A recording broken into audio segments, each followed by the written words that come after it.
1930. El Congreso de Estados Unidos aprueba la ley Smoot-Hawley. Es un paquete masivo de aranceles que eleva los impuestos sobre más de 20.000 productos importados. La idea es proteger la industria americana durante los primeros meses de la Gran Depresión. Más de 1.000 economistas firman una carta al presidente Hoover pidiéndole que vete la ley. Hoover la firma igualmente. Lo que ocurre después es un desastre. Los socios comerciales de Estados Unidos responden con sus propios aranceles. Las represalias se encadenan. El comercio mundial se desploma un 66% entre 1929 y 1934. La Smoot-Hawley no causó la Gran Depresión, pero la empeoró brutalmente. Y se convirtió en el ejemplo más citado de por qué las guerras comerciales son peligrosas. 85 años después, en 2015, la historia parece un caso cerrado. Pero en el mundo actual, los aranceles, las cuotas y las barreras comerciales siguen siendo herramientas que los gobiernos usan constantemente. ¿Por qué? Porque el comercio entre países no es solo economía. Es política. Y entre la teoría limpia de Ricardo y la realidad sucia del comercio internacional hay un abismo. En el episodio anterior aprendimos por qué el comercio internacional tiene sentido en teoría. La ventaja comparativa demuestra que cuando los países se especializan e intercambian, todos pueden acabar mejor. Pero la teoría no dice nada sobre cómo funciona realmente el comercio entre naciones. ¿Cómo se paga? ¿Qué ocurre cuando un país compra más de lo que vende? ¿Qué papel juegan los tipos de cambio? ¿Y por qué los gobiernos, si el libre comercio es tan beneficioso, insisten en poner barreras? Hoy entramos en el terreno real. Cada país lleva una especie de libro de cuentas de todas sus transacciones con el resto del mundo. Se llama balanza de pagos. Y tiene tres partes principales. La primera es la cuenta corriente. Aquí se registran los flujos de bienes y servicios. Las exportaciones, lo que vendemos al exterior, y las importaciones, lo que compramos. También incluye las rentas de inversiones, los dividendos e intereses que entran y salen del país, y las transferencias, como las remesas que los emigrantes envían a sus familias. Si un país exporta más de lo que importa, tiene superávit por cuenta corriente. Si importa más de lo que exporta, tiene déficit. La segunda es la cuenta de capital. Registra transacciones menores como la compra y venta de activos no financieros, patentes, derechos de autor, y transferencias de capital. La tercera es la cuenta financiera. Aquí se registran los flujos de inversión. El dinero que entra cuando un inversor extranjero compra acciones de una empresa nacional, o cuando un fondo extranjero compra deuda pública. Y el dinero que sale cuando los inversores nacionales invierten en el exterior. La clave es que la balanza de pagos, por definición contable, siempre cuadra.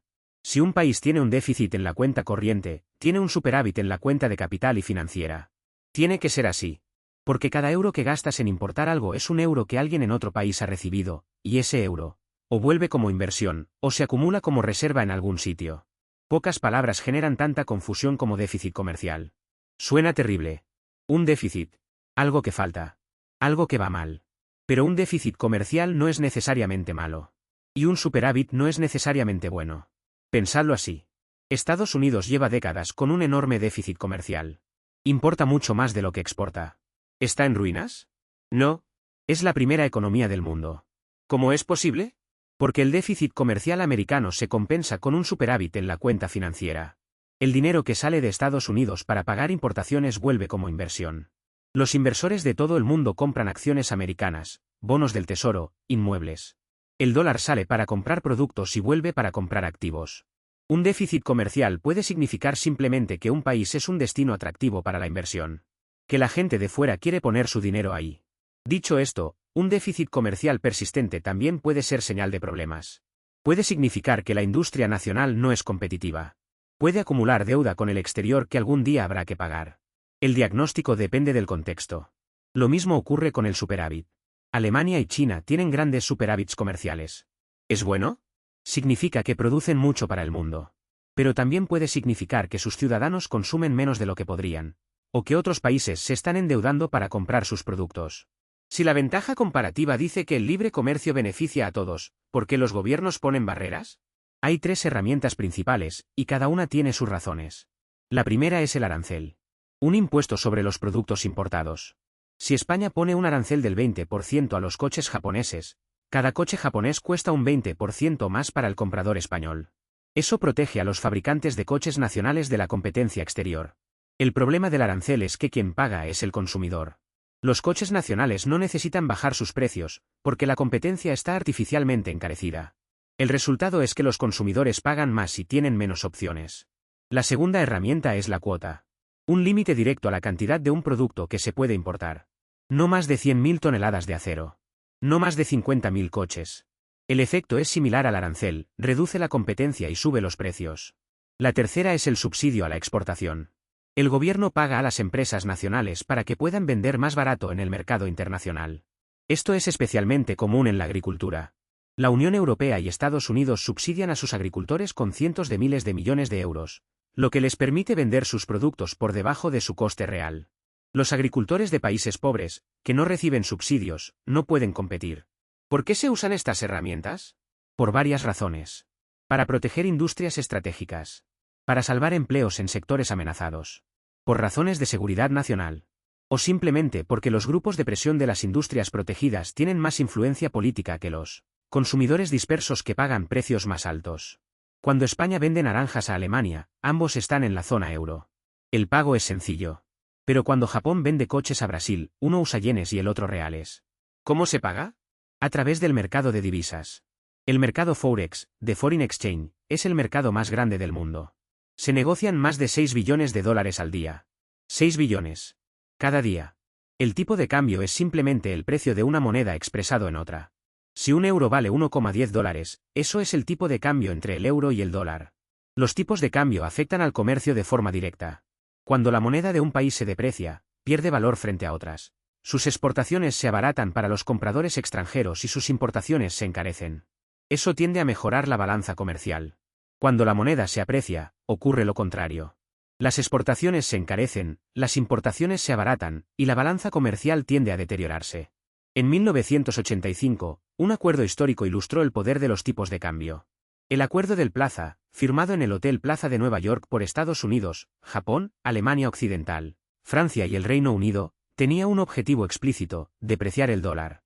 El dólar estaba tan fuerte que las exportaciones americanas se habían vuelto caras y las importaciones baratas. El déficit comercial de Estados Unidos se había disparado. El Congreso amenazaba con aranceles proteccionistas. La solución negociada fue intervenir en los mercados de divisas para debilitar el dólar. En 2 años, el dólar cayó un 40%. El déficit comercial empezó a corregirse. Y el Congreso no necesitó aprobar barreras comerciales. El Acuerdo del Plaza es un recordatorio de que los tipos de cambio no son solo precios de mercado. Son herramientas de política económica. El comercio internacional mueve riqueza entre países. Pero también mueve empleos. Cuando una fábrica se traslada de Europa a Asia porque los costes laborales son más bajos, los trabajadores europeos pierden su empleo y los trabajadores asiáticos ganan el suyo. La producción total del mundo puede aumentar. Pero la distribución de quien gana y quien pierde es enormemente desigual. Los subsidios agrícolas de las economías ricas son un ejemplo particularmente doloroso. Cuando la Unión Europea subsidia a sus agricultores, los productores de algodón de Mali o de azúcar de Brasil no pueden competir en el mercado global, no porque sean menos eficientes, sino porque compiten contra el dinero público de países ricos.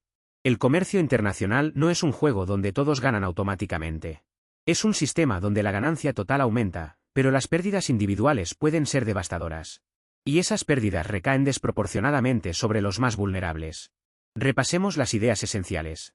Primero, la balanza de pagos registra todas las transacciones de un país con el exterior. Tiene 3 partes: cuenta corriente, cuenta de capital y cuenta financiera. Y por definición, siempre cuadra. Segundo, un déficit comercial no es necesariamente malo ni un superávit es necesariamente bueno. El diagnóstico depende del contexto. Tercero, los gobiernos usan aranceles, cuotas y subsidios para proteger sus economías. Cada herramienta tiene costes, y normalmente quien paga es el consumidor o el contribuyente. Cuarto, los tipos de cambio afectan directamente al comercio. Una moneda débil abarata las exportaciones. Una fuerte las encarece. Y los gobiernos a veces intervienen para mover el tipo de cambio a su favor. Hemos visto el PIB, el desempleo, los ciclos, el crecimiento y el comercio como piezas separadas. Pero los macroeconomistas descubrieron que estas variables están conectadas por relaciones sorprendentemente estables. 2 de las más famosas: la ley de Ockham vincula el desempleo con la producción. La curva de Phillips vincula el desempleo con la inflación. Ambas transformaron la política económica. Hasta que dejaron de funcionar. Eso, en el próximo episodio.